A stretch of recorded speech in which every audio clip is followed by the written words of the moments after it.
Waktunya kita makan. Bukan nggak makan. Gua dua deh.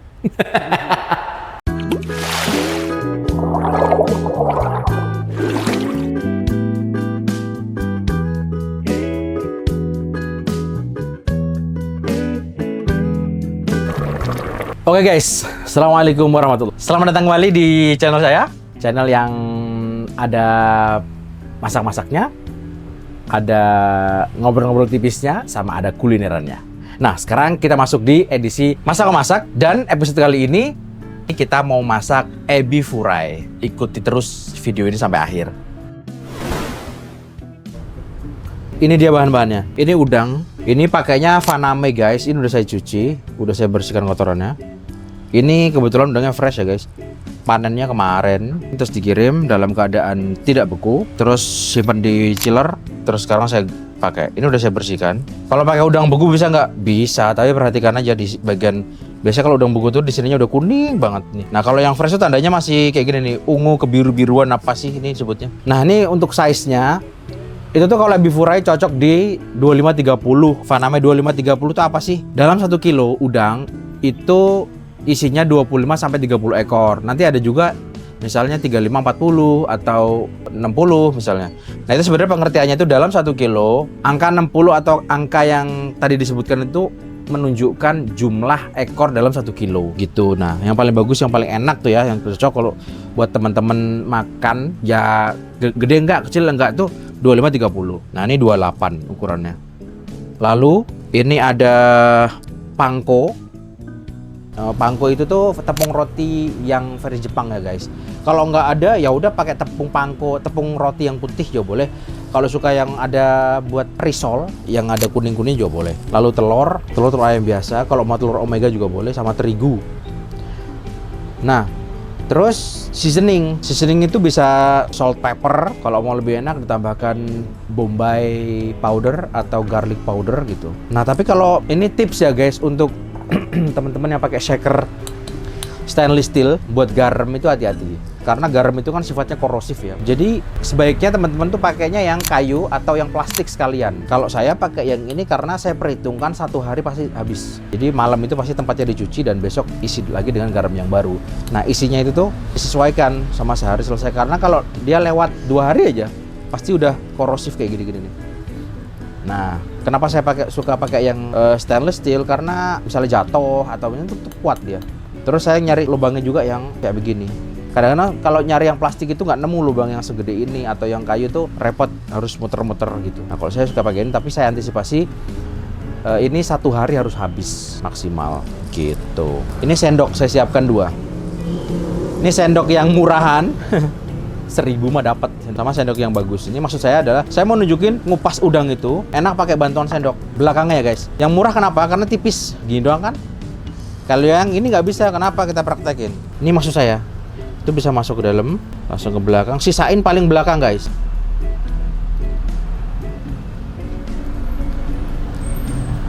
Tuh ya gampang jadinya. Kalau pakai alat ini, pakai kuku, pakai tangan bisa gini, tapi susah. Terus di paling belakang nih sebenarnya ada lagi di sini tuh tajam gitu. Nah ini juga jangan lupa dibuang. Udah kayak gini. Nah yang lain juga sama. Praktekin ya guys. Betapa mudahnya dengan sendok yang murahan ini. Ada manfaatnya dia diciptakan. Oke, 2 pakai sendok yang murahan. Itu dia tuh udah bersih sekarang. Tuh 4-4-nya udah bersih. Oke, lalu langsung aja kita lanjutkan proses berikutnya. Itu langsung kita, udang itu kan pasti ngebongkok ya dia ya. Kalau digoreng begini pasti kan dia bongkok udang disebutnya kan. Nggak bisa lurus. Nah biar bisa lurus kayak gimana sih? Ini di sini nih ada kotorannya guys, di belakang sini nih.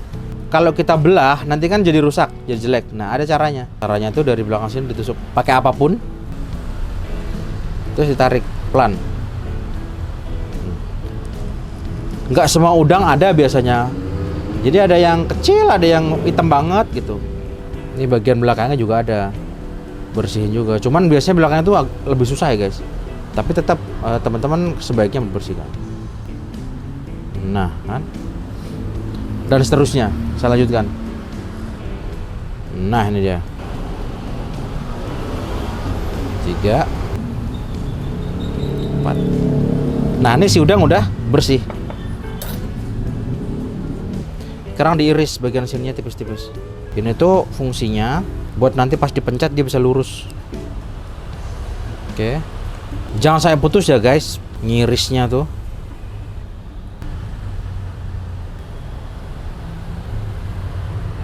Nah ini tuh sebenarnya ada bunyi tek tek tek gitu. Tuh. Tuh. Jadi bunyi tadi tuh dia urat-urat bagian sini biar bisa lurus. Ini kita deketin sama mikrofon ya guys, biar tahu maksudnya tuh bunyi itu kayak gimana sih ini. Nah, nah, tuh.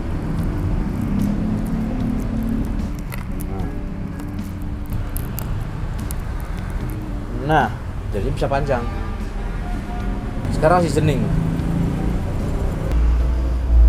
Terus saya mau tambahkan ini bubuk bombay sama bubuk bawang putih. Nih saya tambahkan, ini udah saya mix ya guys, udah saya mix bombay powder sama garlic powder. Sekarang kita balik. Kalau seasoning garam itu selalu di awal ya guys, misalkan garam itu selalu pertama. Nah udah deh, oke kita bersihkan dulu tempatnya. Ini telurnya kenapa nggak dipecahin, saya mau kasih tahu. Jadi kalau mau tepung roti itu jangan semuanya langsung, karena pasti rebek. Biasanya meskipun mangkoknya banyak, ini saya selalu dikit-dikit dulu. Kenapa? Nanti itu ngaruh di tepung kan. Yang pertama-tama di tepung kering, ini tepung terigu guys. Tepung terigu dulu, biar dia nggak botak.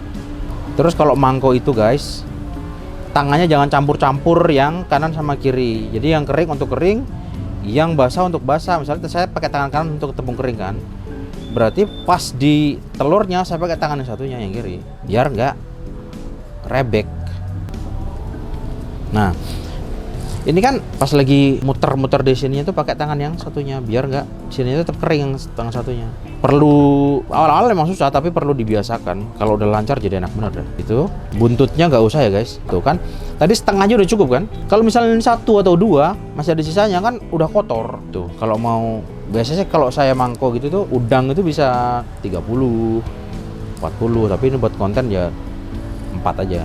Oke ya kan, ini kan beda nih keringnya. Kalau ini kan masih kering, sementara tangan satu dikeringkan, diputer-puter. Nah ini diputer-puter. Terus kalau ebi furai itu guys gini nih, nah biar dia bulat, tapi jangan kencang-kencang nekennya. Nih terus bulat, tuh jadinya bulat gitu. Taruh sini.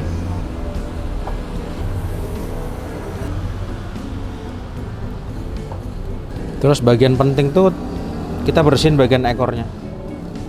Jadi nanti pas digoreng tuh dia bisa bagus gitu presentasinya. Ini teman-teman diamkan sebentar boleh, langsung digoreng juga boleh, di frozenin juga boleh. Kalau teman-teman bisa vakum, ini bisa tahan ya, kalau saya sih 2 bulan masih berani. Asal freezernya bagus ya, karena kan ada beberapa yang mempengaruhi penyimpanan itu, dia cross contamination atau enggak, terus tertutup rapat apa enggak, terus vakum apa enggak. Karena kalau bicara keamanan pangan itu kan bakteri butuhnya 4 hal dia buat tumbuh. Fattom, FATTOM. Tuh nanti teman-teman carilah, biasanya ada di HACCP itu pasti ada tuh. Fattom, masing-masing ada 6 huruf FATTOM. Jadi gini guys, maksud saya Fattom itu tuh singkatnya adalah apa yang dibutuhkan sama bakteri itu tumbuh di dalam makanan. Ya sekalian jelasin lah. Fattom, F-nya itu food, makanan. Bakteri butuh makan kan? Kalau ada makan berarti dia hidup. E-nya itu acidity atau keasaman. Kalau dia biasanya yang asam kan cepat banget tumbuh kan? Apa misalnya buah, daging. Yang pertama itu time, waktu. Dia butuh waktu. Karena disimpan dalam freezer berarti kan waktunya lama tuh. Jadi dia di sana tuh bisa hidup atau bahkan berkembang biak. Terus yang kedua tuh temperatur. Temperatur itu tuh ada suhu danger zone. Ada penyimpanan yang bagus itu ada 2 penyimpanan, tipe penyimpanan. Yang pertama di chiller itu tuh 1 derajat sampai 4 derajat. Kalau yang di freezer itu tuh minus 15 plus minus 3. Maksudnya plus minus 3 itu apa? Jadi minus 15 sampai minus 21 atau kebalik. Minus 21 sampai minus 15 gitu. Jadi angkanya di minus 18 plus minus 3, atas bawahnya 3 gitu. Nah itu O itu oksigen. Setiap bakteri pasti butuh oksigen buat hidup kan. Makanya kalau dia kedap, vakum atau tempatnya tertutup rapet, yang nggak bisa tuh ada oksigen di sana, dia tuh bisa nggak tumbuh. Itulah kenapa kemasan vakum itu jauh lebih awet daripada plastik biasa gitu. Terus yang terakhir itu M, itu moisture. Moisture itu kelembaban. Semakin lembab satu ruangan atau tempat kan semakin cepat dia untuk berkembang biak si bakteri itu. Nah, itulah kenapa ada alat-alat yang mengukur tingkat kelembaban yang biasa ditempel di, kalau di kitchen profesional pasti ada yang ditempel di dinding, ada ditempel di dapur, ada ditempel di dekat lantai gitu. Itu untuk mengontrol kelembaban. Gitu singkatnya. Nah, si Ebifura ini kalau teman-teman bisa nyimpennya di plastik. Plastiknya vakum. Buat plastik vakum disimpan di freezer. Freezernya suhunya bagus yang tadi saya bilang. Udah gitu ada label identitasnya. Kamu masukin tanggal berapa? Kalian masukin tanggal berapa? Ditanggalin.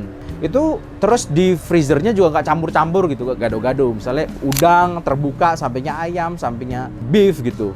Atau bahkan mungkin apa kalau kalian masukin ke sana yang tidak tertutup. Nah, itu bisa mempengaruhi berapa lama ini disimpan. Kalau itu bagus semua, itu yang dari perusahaan-perusahaan kan bisa expired sampai 2 tahun kan. Lihat nggak misalnya ada nugget-nuggetan atau apa itu kan dari tanggal produksi sampai tanggal expired itu bisa 2 tahun jaraknya. Ya, itu kenapa? Karena di perhitungan yang tadi itu semua unsur yang menyebabkan bakteri itu bisa hidup bahkan bisa berkembang biak itu dikontrol. Bahasanya biasanya itu ditidurkan bakteri itu. Jadi cuma tidur aja dalam freezer. Gitu guys. Oke, kita sekarang goreng. Ini minyaknya udah panas ya guys. Minyaknya udah panas. Dan sekali lagi kayak konten yang kemarin kita goreng tahu, harus deep. Harus deep. Namanya juga deep fried. Oke, kita cek. Apinya kecil aja ya guys. Tuh cantik kan golden brownnya. Apinya kecil aja pokoknya. Nah, ini udah matang ini. Kita angkat aja. Sip. Oke, kita plating. Pakai alas, kita alasin mayones, terserah preferensi kalian mau pakai alas apa. Tapi saya mau pakai mayones bawahnya, di atasnya mau pakai Thousand Island. Teman-teman kalau mau pakai tartar sauce juga boleh, kalau mau pakai mayones sama chili sauce juga boleh, itu cakep juga warnanya. Kalau saya mau pakai Thousand Island-nya bunga aja.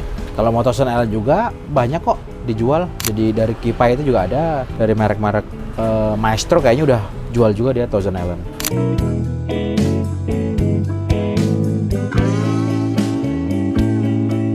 Waktunya kita makan. Sayang lagi sakit tenggorokan. Ini aja minumnya air hangat. Ini buat lo aja ya Nom. Gua makan satu aja. Allahumma barik lana fima razaqtana wa qina adzabannar.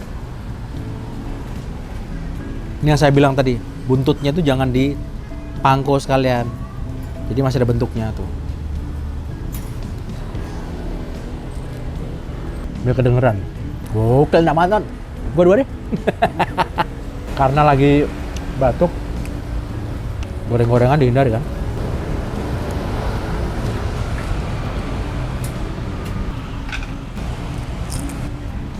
Gokil, renyah pol. Udangnya manis karena baru kan. Gurihnya dapat dan strong. Saya suka bikin makanan strong. Udah segitu aja makanya. Soalnya lagi gak enak badan guys. Jadi ini buat si videografer aja. Alhamdulillah atamana wasaqana wa ja'alna muslimin. Amin. Oh guys, segitu dulu edisi masak Ebifurai. Teman-teman pasti bisa recook. Gampang banget. Ini bisa untuk teman-teman simpan di kulkas. Enggak perlu vakum kayak yang tadi, nggak apa-apa. Tapi mesti tertutup, ya, tertutup, rapat.